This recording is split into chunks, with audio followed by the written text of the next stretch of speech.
One. And we're live, gentlemen. Dr. Neil Reardon. Am I saying that right? Yes, sir. And Mel Gibson. How are you, Hello, sir? hey, how you doing? Welcome aboard, folks. First of all, thanks for coming here. Really appreciate it. Yeah, Very nice to meet you. No, it's cool to be here. Nice to meet you, too. So this, you wanted to come in and talk about stem cells. Yeah. So what's your experience been, and what's this calling that you have here? Well, I was initially, it was for my dad, who was, he was 92, and he was doing all the old man stuff. His hip was killing him, and he was like, he had multiple problems. I mean, I won't get into the whole litany of complaints, but hey, your engine starts wearing out. You got to replace the carburetor and a few other things. And I took him to the Mayo Clinic. Great place. If I ever get into serious trouble, that's where I'm going. And they were fantastic there, but they were able to say, "Oh, you got to leave me here. He'll be dead in 48 hours." I'm like, "Oh." So they clocked every problem that he had. Everything from, the prostate to the hip, to the kidneys, to the heart, to the lung, the whole deal. And they stabilized him. They said, "Okay, we'll do this and we'll do this," and they did some, orthodox medical procedures, all allowed in this country, and they were great. But I still had reservations about him getting a hip replacement because he was old, and of course, just the recovery from a traumatic surgery at that age is like, it's a big deal. And I thought, "Oh, what can I do?" And my brother says, "Why don't you look into these adult stem cells?" I'm like,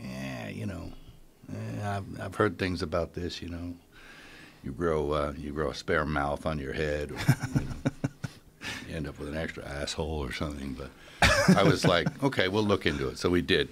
And of course, a buddy of mine who was a Mayo doc, he said, "Stay away from those witch doctors down in Panama." He said, "It's like leprosy and banana boats and three-legged dogs, And I'm like, can we call him?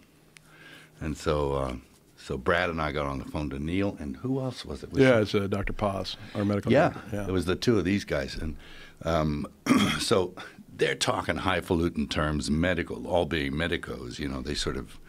They know what a mesenchymal stem cell, or mesenchymal, how do you say it? Mesenchymal, yeah. Mesenchymal, and cytokine, mesenchymal cytokines, out of sight, out of kind, as far as I'm concerned. But it's like they give us the wristwatch show over the phone for about an hour, and the doctor's asking them questions that I can't even think of.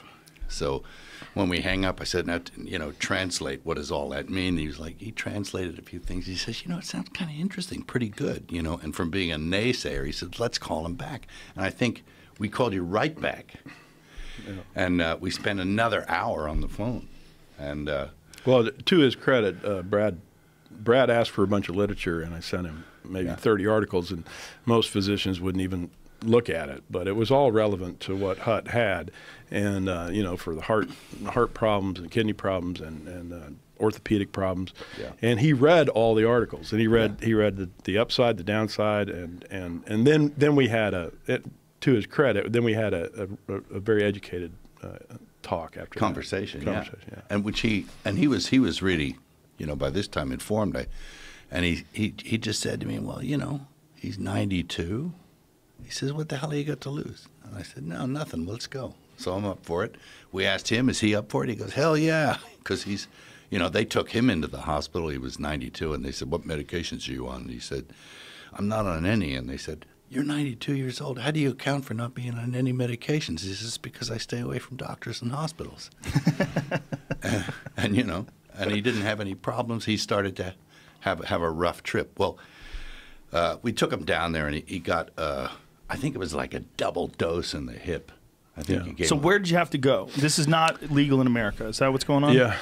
Right now there are clinical trials going on in the U.S., but it's not broadly available. And in Panama, they passed a law in 2004 which allowed doctors actually to go down there to be able to treat people with using adult stem cells. So the bill was actually designed to prohibit the use of embryonic stem cells, and in the same law they said it's okay to use adult stem cells, including those from umbilical cord, basically from ethical sources. And so in Panama, they gave us, we have a license from the Ministry of Health to manufacture and use those cells in addition to doing clinical trials there. So it's one place on the planet where you can get really high quality umbilical cord, this type of cell. There are two major kind of stem cells. We only work with one kind, the mesenchymal, or we just call it MSC. It's a lot easier. And so anyway, that's how I think we actually owned apartments in the same building in Panama, never met each other, and we met through his brother finding us on the internet. And there you go. And then they brought him down to get treatment. We were quite hesitant to take him, you know, because the last thing you want is Mel Gibson's dad to drop dead in your clinic, and he wasn't in great shape, you know. So he wasn't in good shape at all. But you know, as I recall, when he got there, he was in a wheelchair and really wasn't talking a lot and things like that, and having a pretty rough time.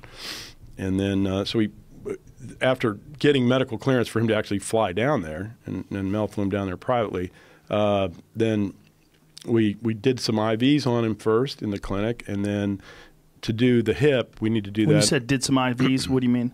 So we give the umbilical cord. These are isolated from basically the meat of the umbilical cord. They're isolated and they're grown in our laboratory, which is, you know, ISO 9001 and very high quality and certified by the Ministry of Health.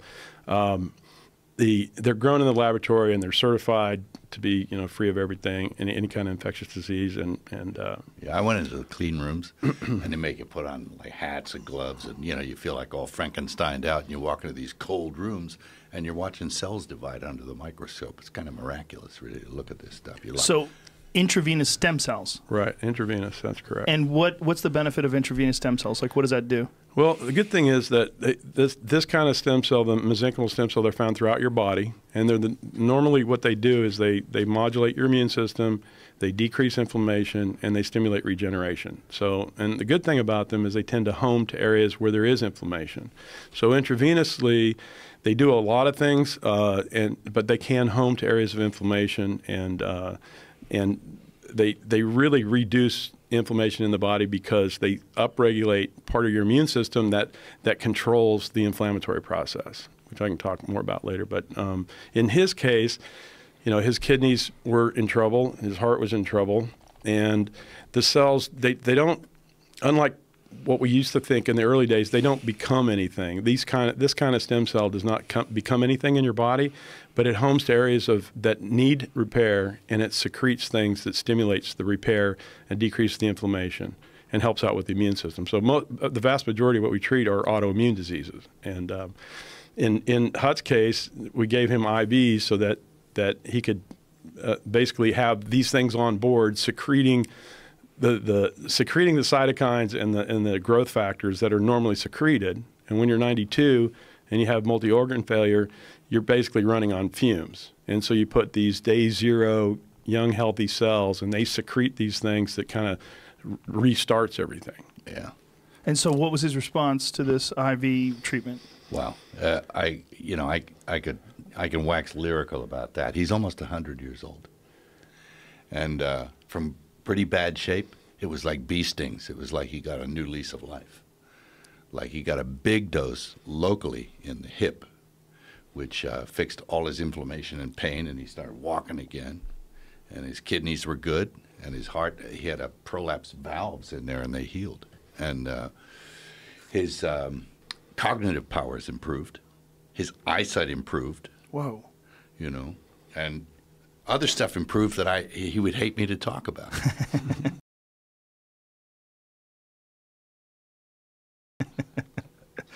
But he had two nurses that reported to me. And it was like, holy mackerel.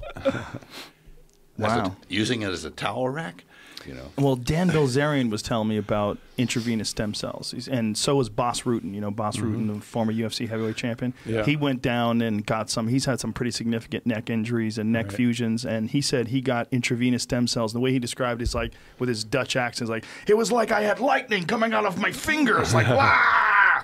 Did he go to you? Yeah. Did he? Yeah. Yeah, he said it was phenomenal. I mean, he said it's one of the most incredible experiences he's ever had.